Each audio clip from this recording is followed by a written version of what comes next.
करिश्मा, रेशमा और मनीषा 3 बहनें हैं। उनका एक भाई भी है, मयंक। मयंक अपनी बहनों को बहुत प्यार करता है, लेकिन मयंक की पत्नी सविता इस मामले में मयंक से बिल्कुल ही अलग है। वो अपनी ननदों का जितना बुरा कर सकती है उतना बुरा करती ही रहती है और अपनी ननदों पर हुक्म भी चलाती है। करिश्मा, करिश्मा, तुमने अभी तक नाश्ता नहीं बनाया? तुम्हारे भैया को ऑफिस जाने में देर हो रही है। हाँ भाभी, बस अभी बनाती हूँ। करिश्मा, तुम ये ढीलापन छोड़ दो। कल को पराए घर जाना है। वहाँ अगर तुम इस तरह से काम करोगी तो लोग क्या कहेंगे कि माँ ने और भाभी ने कुछ सिखाया नहीं। और तुम्हारी दोनों बहनें कहाँ हैं? रेशमा मार्केट गई है और मनीषा सो रही है। क्या? सुबह के 8 बज रहे हैं और ये महारानी अभी भी सो रही है? ये कहते हुए सविता अपनी सास दुर्गा देवी के पास जाती है। माँ जी, देख रही हो अपनी बेटियों के तौर तरीके? क्या हुआ बहू, सुबह सुबह क्या कर दिया मेरी बेटियों ने? अरे एक तो अभी अभी उठकर किचन में गई है, दूसरी सुबह सुबह बाहर चली गई और तीसरी अभी तक सो रही है। क्या करूं मैं इन तीनों का, मैं तो परेशान हो गई हूँ। जा जाकर उठा उसे और रेशमा से मैं बात करती हूँ। सविता सीधा मनीषा के कमरे में जाती है और उससे कहती है, महारानी जल्दी उठो, सूरज सर पर आ गया है।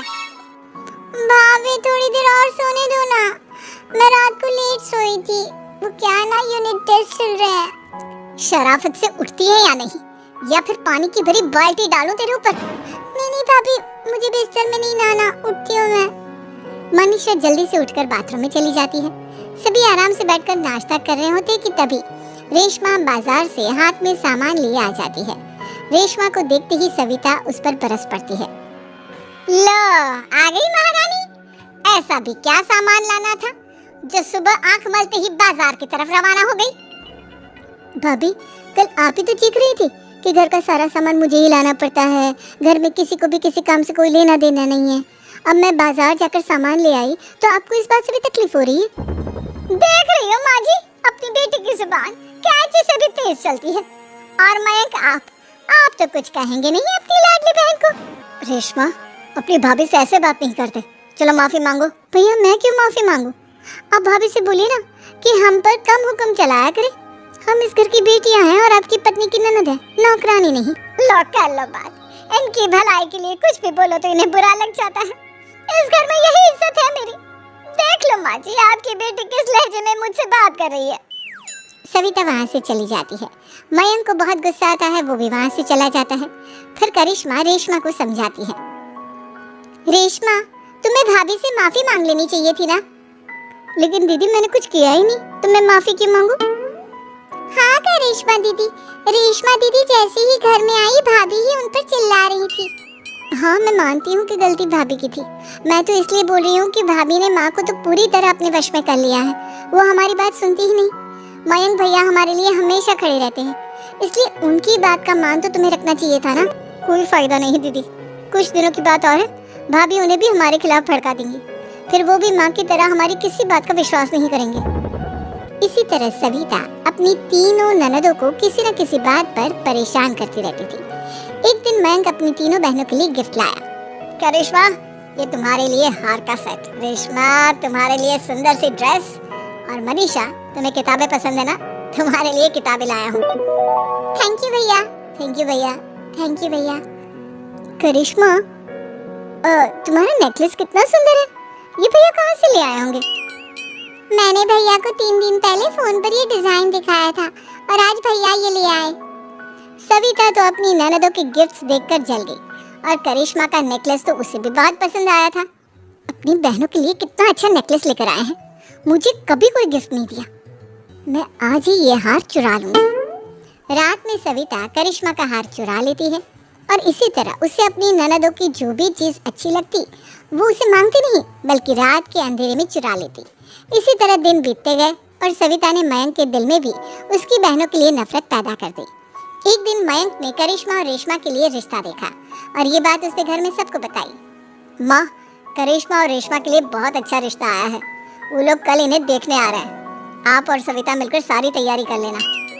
ये सुनकर करिश्मा और रेशमा खुश हो जाती हैं, लेकिन सविता सोचती है, अगर इन दोनों बहनों की शादी हो गई तो घर और बाहर का काम कौन करेगा? मनीषा तो एक नंबर की कामचोर है, उससे तो किसी बात की उम्मीद लगाना ही बेकार है। मुझे इस शादी को रोकना होगा। अगले दिन सभी लड़के वालों के स्वागत की तैयारी करने में लगे होते हैं। तभी मयंक अपनी बहनों से आकर कहता है, तैयार हो गए तुम दोनों? देखो दोनों लड़के बहुत अच्छे हैं, मैं कोई कसर नहीं छोड़ना चाहता, इसलिए तुम उनके सामने अच्छे से बिहेव करना और अपनी भाभी से लड़ने मत लग जाना। करिश्मा, तुम वो नेकलेस पहन लो ना जो मैं तुम्हारे लिए लाया था। भैया मैं बहुत देर से वो नेकलेस ढूंढ रही हूँ, लेकिन मुझे मिल ही नहीं रहा।